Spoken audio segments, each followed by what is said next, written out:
Hello mga kabibig! Welcome back sa ating bagong YouTube channel. Ito ang pinakamaingay na YouTuber sa balat ng YouTube. Ako si Kabibig Maglabag-labag na siya with evidence. Ako po, halata tuloy na talagang fishing expedition ang ginawa ng mga kongresista. Lalo na itong si Ridon. Kasi, supina na ang ombudsman na ilabas ang salin ni BP Sara. Wala pala kayong dokumento. Puro lang pala kayo fishing. Wala palang dokumento na merong ill-gotten wealth si BP Sara. Dahil ito pinasupina ang saliin ni BP Sara. Hala, nakakatawa nga. Inuna niyo pa yung impeachment na yan habang ang mga tao nauubusan na ng gasolina. Sobrang pagmahal ng mga pamilihin na yun. Tapos kayo, puro lang kayo impeachment. Tapos ito pa, nag-fishing expedition pa kayo. Naghanap pa kayo ng mga isda. Is that fishing expedition? Nakakatawa. Kaya ito si Congressman Rufus, sinupal pa si Congressman Ridon. Oo. Talagang pinamukha ni Congressman Rufus. Ni Ridon nga, mali ang ginagawa mo. Akala natin ba may substance, may standard na, substance na itong impeachment grounds ni BP Sara. Pero bakit hinihingi nila? Akala natin na may mga attachment na doon. Pero wala palang attachment. Puro na lang manifestation pala. Puro mga hula-hula ba? Parang naging, Madam Auring itong si Terry Ridon. Parang naging puro mga psychic na lang itong nasa kongreso ngayon, no? Mga psychic ba nga, si BP Sara, nakikita namin na tumaas ang salin. Grounds for impeachment. Mga ganun kayo. Kalina kayo, maghintay kayo doon at kay Congressman Rufus. In fairness kay Congressman Rufus siya lang talaga nag-iisa doon na nag-abstain or nag-say no. Makinig tayo ha. Madam Chair, clearly this will be the biggest fishing fleet expedition that we are doing. Because it was, we only deal with ultimate facts. This will exactly violate the provision of privilege. You cannot subpoena law firms for representing a person either accused or in impeachment cases. How can we subpoena a law firm for acting as a lawyer for the Vice President? Can you give us a reason why we should subpoena law firms? Honorable Ridon. Madam Chair, I have one more motion relating again to Salen and unexplained wealth.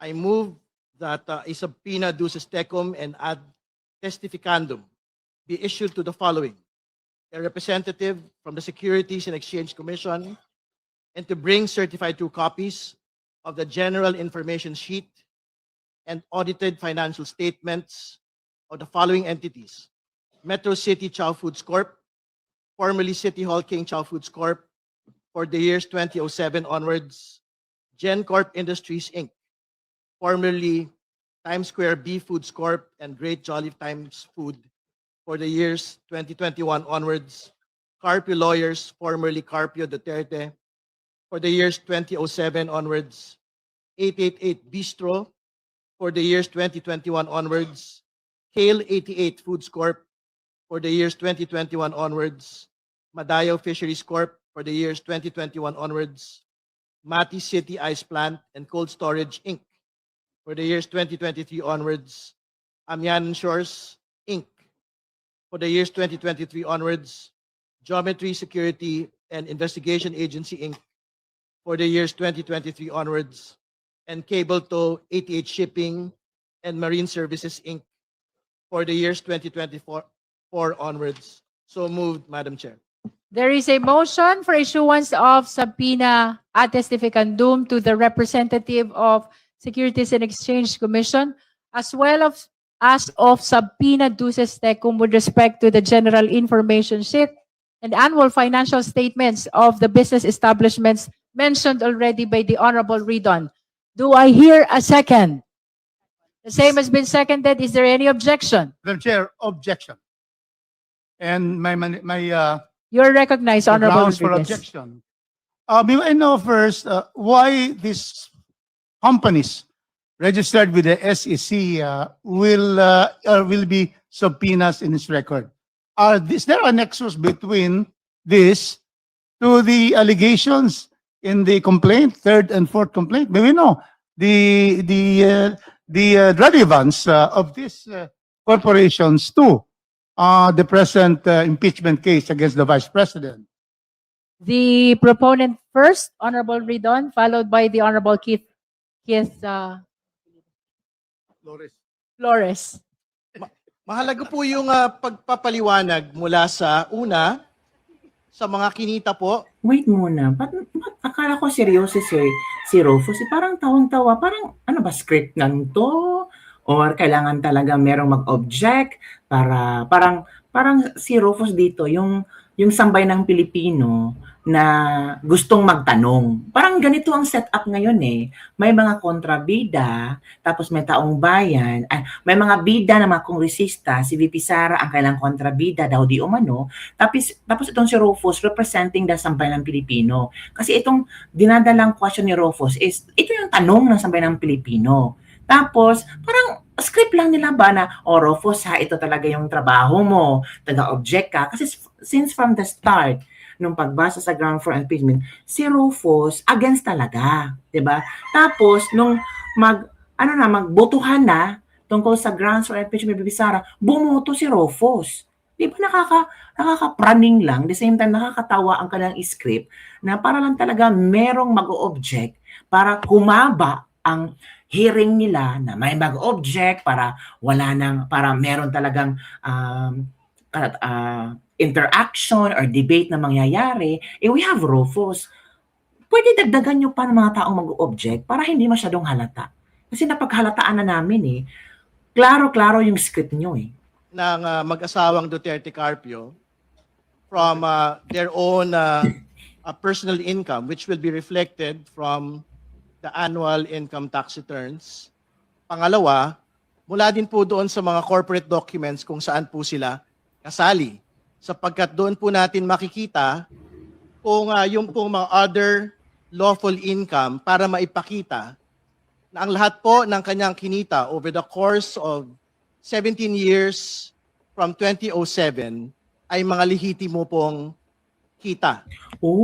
So meaning wala kayong dokumento to support na ill-gotten wealth ito ni VP Sara. Diba? Tapos nag-dive into conclusion kayo na merong ill-gotten wealth si VP Sara. Kung hindi nyo ipasupina itong mga sinasabi nyo mga kumpanya, wala kayong ebidensya. Diba? So talagang fishing expedition to. Akala namin with substance na ang grounds for impeachment ninyo, wala pa pala.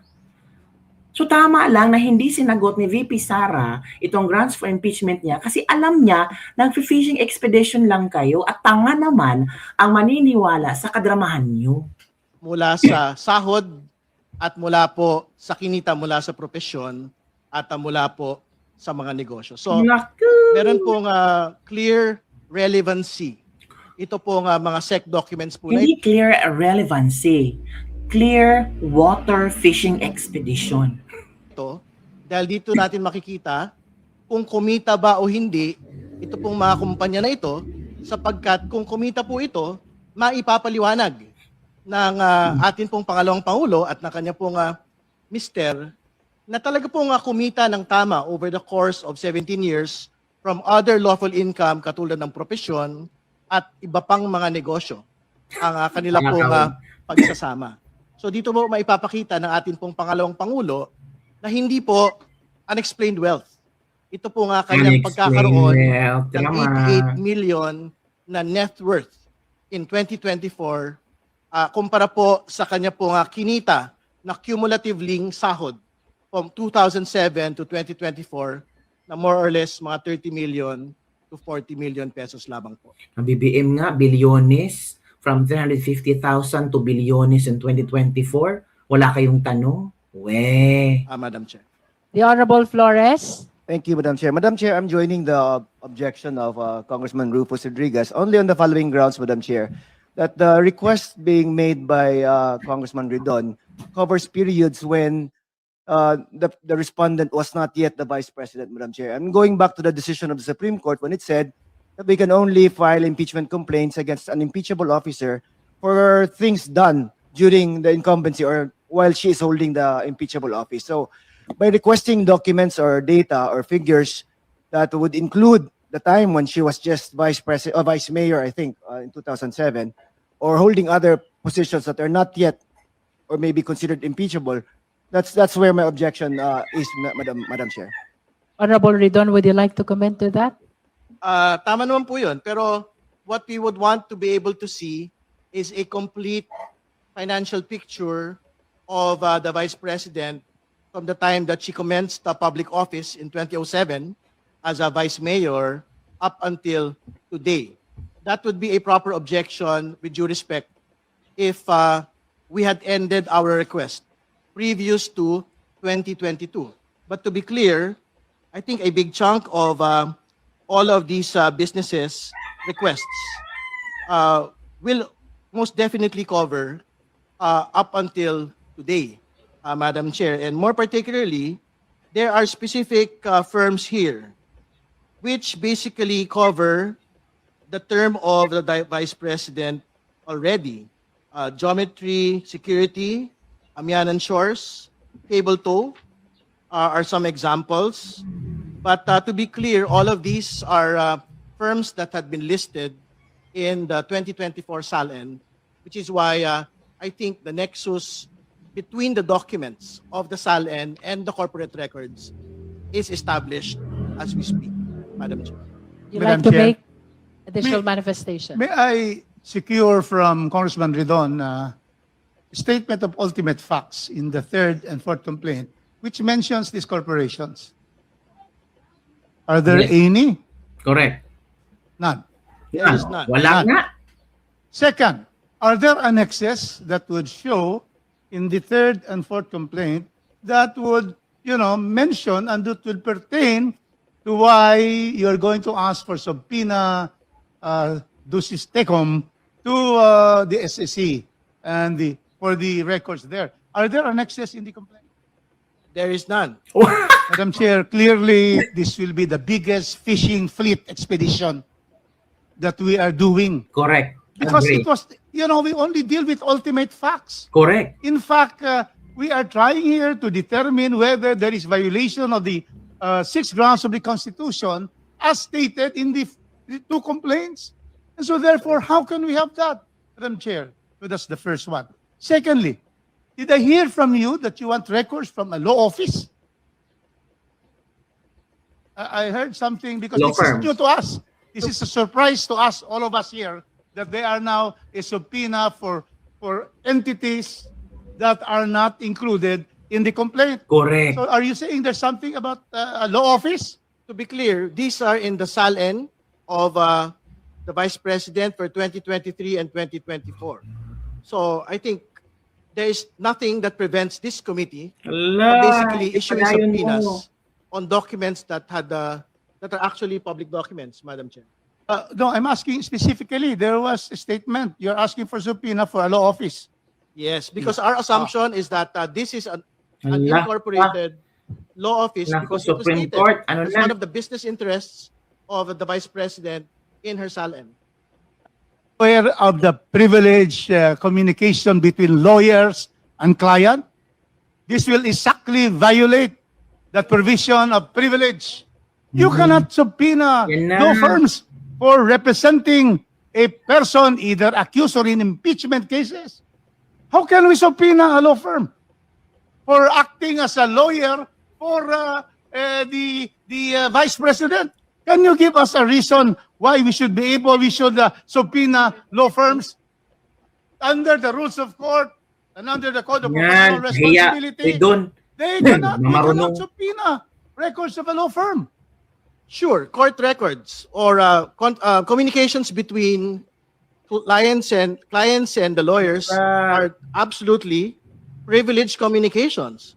But if this particular law firm is an incorporated entity within the Securities and Exchange Commission and had been submitting annual audited financial statements year after year and a general information sheets, I don't think we are precluded as a committee, as an impeachment proceeding, from requesting these particular documents. We are not talking about conversations between the clients of Duterte Carpio or Carpio lawyers. We are talking about Mali-mali their nga si Ridon. financial output year on year. And to be clear, this is precisely the justification of supporters of the Vice President as to why her income, her net worth, had ballooned to 88 million as against a computed cumulative salary of 30 to 40 million pesos. So I don't think there is reason to, in fact, Padayon na Ridon. Padayon lang. Hanggang mga lawyer at law firms na ang kontra nyo. Padayon lang. object to getting all of these financial documents, whether from a corporation or whether from a law firm that is supposedly registered in the Securities and Exchange Commission. Madam Chair, It, May I call the Honorable Jokno first?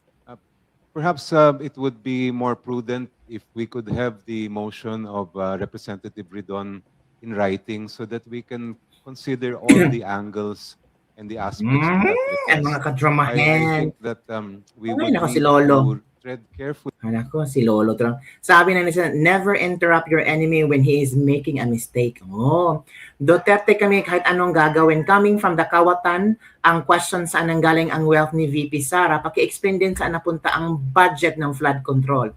Si Koki, malaki na naman ang tatatanggapin. Partida, lawyer mga yun ha, Luis Troswell, naging bobo ka na dahil sa maleta. Daming crocs, sabi nito. Ito yung mga takot ba? Correct, ngayon pa lang mga subpoena sa mga ebidensya, oh my God.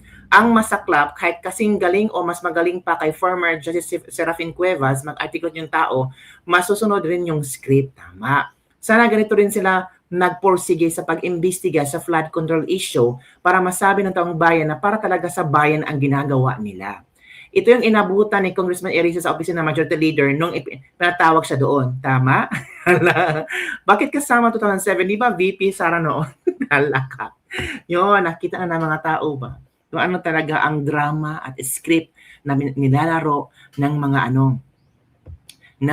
mga kongresista ngayon. And to think, kabibig, ay nako, natatawa na lang ako kay Ridon. Lumulusot talaga si Don. Tapos si Rufus, naglingo-lingo si Rufus. Ay, naku, ano ba itong klaseng tao to? Parang hindi niya alam ang kanyang ginawa. Bahala kayo. Bahala kayo. I'm sure ang lawyers ni VP Sara nakahanap na ng mga technicalities sa ginawa nilang mini trial sa impeachment ni VP Sara. Tama lang din si VP Sara hindi pumunta. Useless lang din mga kabibig. And I'm sure parang Quadcom lang ito eh. Quadcom 2.0 lang to eh. 'Di ba? Naghahanap ng ebidensya. Fishing fleet expedition. Yun lang kabibig. Don't forget to like, subscribe, and share this video. Bye everyone. See you next time. Kalir kayo. Ay,